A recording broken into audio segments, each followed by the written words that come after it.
I'm discussing about my soul conscious journey till now. So ये video का सिर्फ इतना पर्पस है कि जब आप स्पिरिचुअलिटी को अडॉप्ट करते हो तो आपकी लाइफ में क्या क्या चेंजेस आती हैं और आप किस हद तक उसे अपने साथ लेकर चलते हो. So as I have already discussed in my previous video where I'm sharing how I got this knowledge and how I practiced my daily routine and everything. So when you start your day with God, means you have an appointment in the early morning, 5 o'clock or whatever time, means like before 6 you have to get up, and the first appointment is with God. तो जब आप उठते हो और directly सीधे भगवान को याद करने के लिए बैठ जाते हो इन consciousness of that you are a being, a light inside this body. More over video बनाने का एक और पर्पस भी है कि मेरे अंदर में जो भी चर्निंग होती है ना, तो मैं चाहती हूँ कि लिखूँ, तो लिख दिया. अब मैं चाहती हूँ उसे मैं शेयर भी करूँ. मीन्स लाइक अपने लिए मैं देखूँ कि मैंने क्या चीज़ें ऑब्जर्व करी है. तो इट्स लाइक ऑडियंस. तो there is no audience actually. I am talking with myself but still I am just thinking in my head that so many people in the front of me and I'm sharing my experience. I hope this will useful for you as well too. So जब हम soul conscious होते हैं तो soul conscious में it's understanding every day affirmation. मतलब आप अपने आप को ये बिलीफ सिस्टम पक्का करते जा रहे हो that you are energy. And literally सच में आपको ये महसूस होगा जैसे हर कोई फल का एक होता है ना, तो this is like a body inside the seed. The energy is most precious than this body. Even the body is precious. Means इसकी एक अपनी में, इसके बिना तो हम कुछ नहीं थे. सोल कॉन्शियस वर्ल्ड में हम जब सोल के रूप में रहते हैं तो वहाँ पे सोल को भी नहीं पता होता कि दैट आइडेंटिटी इज सोल. लेकिन जब हम बॉडी में आते हैं तब हम अपने आप को मैं कहते हैं.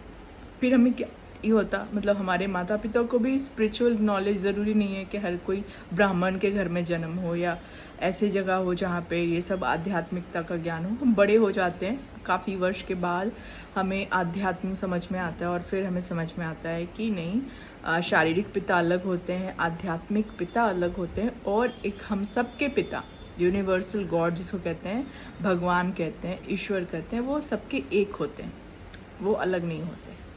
एंड उनकी वजह से हम सब यहाँ पे हैं. तो मैं जो प्रैक्टिस करती हूँ राजयोग, उसमें एक सरल विधि है सुबह सुबह उठ के कोई ना कोई संबंध से भगवान को याद करना. मतलब पिता के रूप में, दोस्त के रूप में, माता के रूप में, किसी भी रूप में आप, लेकिन जो जैसे क्लोज रिश्ता ऐसा कुछ, ताकि मतलब हमेशा याद रहे, भूले नहीं. तो मैं उन्हें हमेशा शिव बाबा के ना, मतलब पिता, पेरेंट्स के रूप में मैं उनको याद करती हूँ, और किसी रूप में नहीं. पेरेंट्स मेरे सब कुछ हैं, माता पिता. तो my spiritual guru or whatever you can call that name, but I love him so much.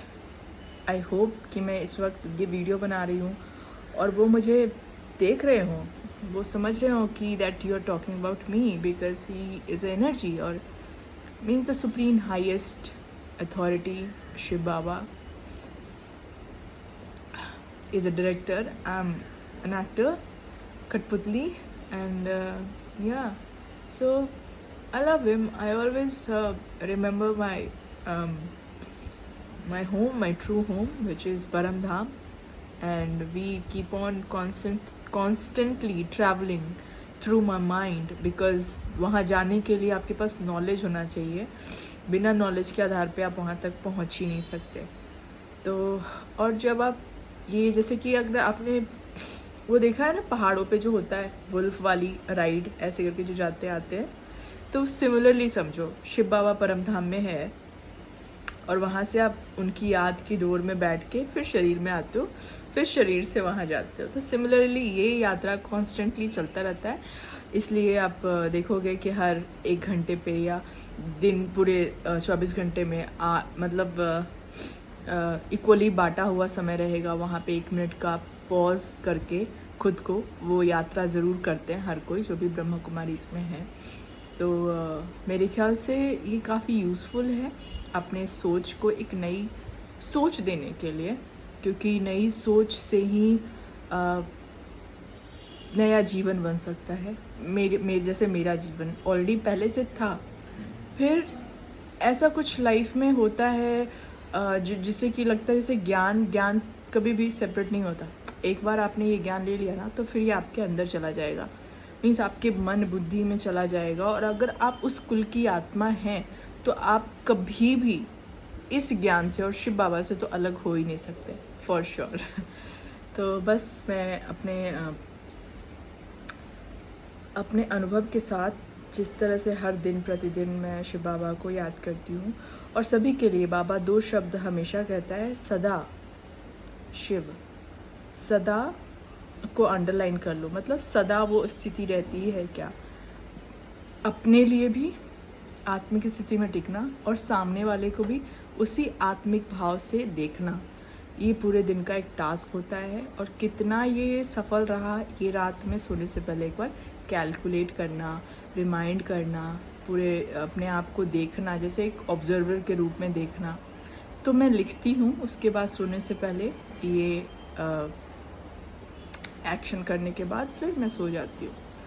तो ये था आज का, बस इतना ही कहना है कि मैं परमात्मा को तहे दिल से हमेशा शुक्रिया अदा करती हूँ। वो मेरे लिए परमात्मा जैसा कोई बाहर की आइडेंटिटी नहीं है, मेरे लिए वो मेरा सब कुछ है। मतलब लाइक जैसे कोई अपना होता है तो बताने की भी ज़रूरत नहीं होती कि मेरा वो अपना है, क्योंकि वो मेरा अपना है। तो उसी तरह भगवान मेरे अपने हैं, मुझे बताने की भी ज़रूरत नहीं है। ओम शांति।